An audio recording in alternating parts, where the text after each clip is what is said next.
আমার প্রিয় বন্ধুরা, দেখো এখন চিকেন স্টু করে রাখছি রাত্রে রুটি দিয়ে খাওয়ার জন্য।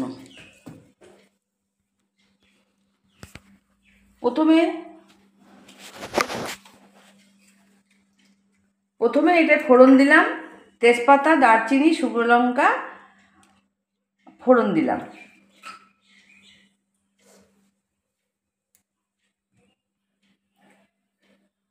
আর দিলাম 6-7 কোয়া রসুন। আর এর আগে আমি দিয়েছি ঘি, তোমরা ঘি না দিলে বাটারও দিতে পারো। আর এইভাবে করলে বাচ্চারাও খেতে পারবে, বা বয়স্ক লোক যারা আছেন তারাও খেতে পারবে। আমার প্রিয় বন্ধুরা, দেখো ঘড়িতে 8:30 বাজে। আজকে একটু পুজো করতে তাড়াতাড়ি হয়ে গেছে, ব্লাড দিয়ে নিয়ে গেল তো, ওই জন্য একটু তাড়াতাড়ি পুজো করে নিয়েছি।